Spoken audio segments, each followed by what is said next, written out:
As most of you already know, something that I do a lot is type.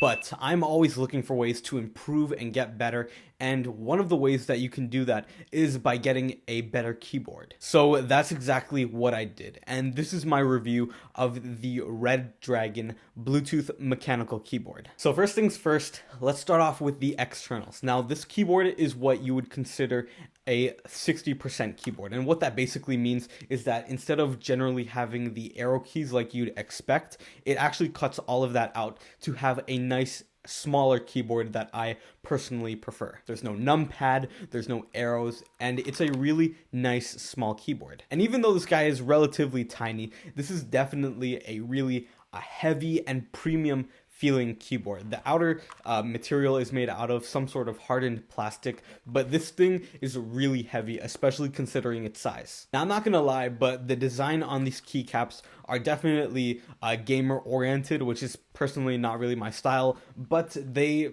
aren't really that bad to look at either. On the left side of this keyboard, you have all of your controls as well as your USB-C charger, more on that later. And then on the bottom, you have these nice rubber feet that can actually extend up to give you even better ergonomics. But overall, the outer body and the outer shell of this keyboard feels and looks really nice, and to me it's most likely an 8 out of 10. Now of course, one of the main features with this keyboard is of course RGB.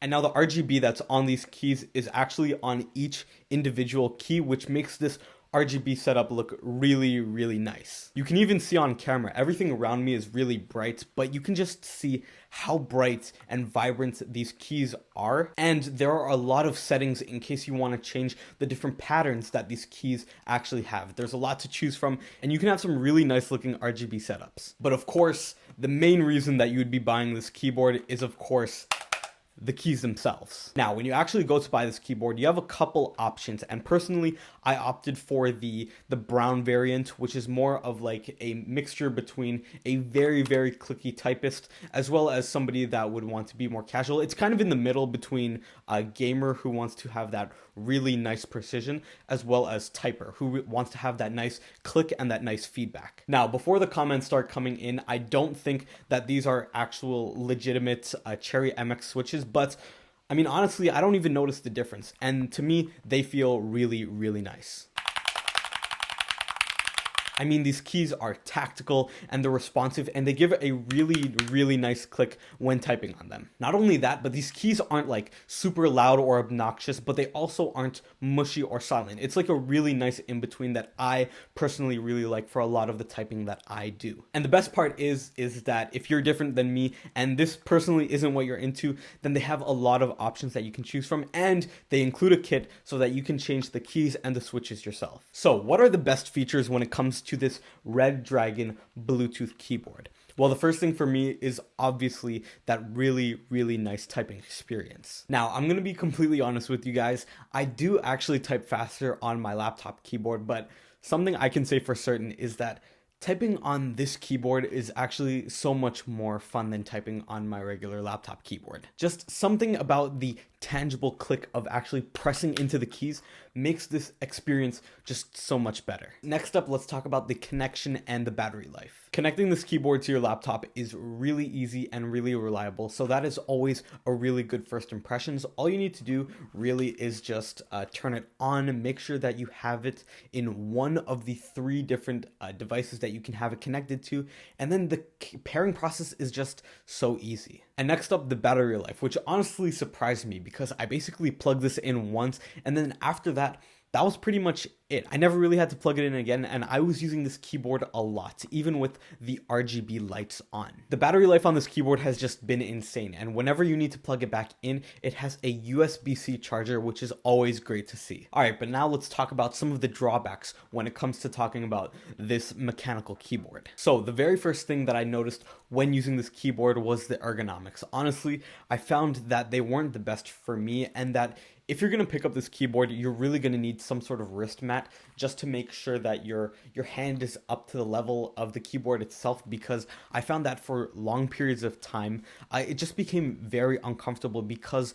of how bent your wrist was trying to type. And finally, the second minor issue that I've had with this keyboard is actually the mapping of the keys themselves. Now, don't worry, I'm not talking about the letters themselves. I'm more so talking about all the different function keys and everything else. And first off, I think it's really important to mention that Redragon actually doesn't have a Mac application.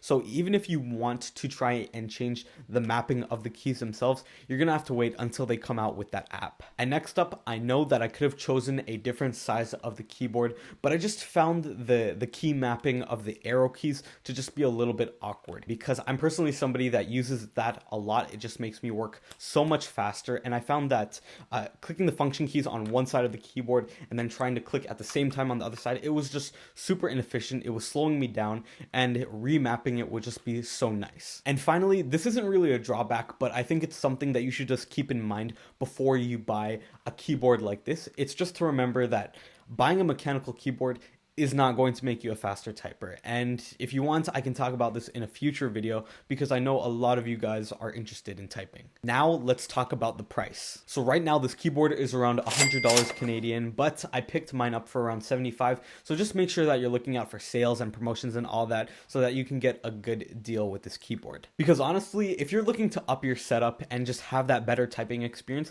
this is a really good option. Now, if you're looking to like double your typing speed, I don't think that this is exactly the way to do it, but I have a video talking about exactly how I did that. You should definitely check that out. But if we're looking at the overall value of this keyboard, considering its price, the best features, and the drawbacks, I really think that this keyboard could provide you a lot of value. And just like this Redragon Bluetooth keyboard could provide you a lot of value, if this video has provided you any value, it would really help my channel if you left a like and even subscribed if you want more videos just like this one. More videos are on the way, so hit the bell icon if you don't want to miss them. I'm Matt, and thanks for watching.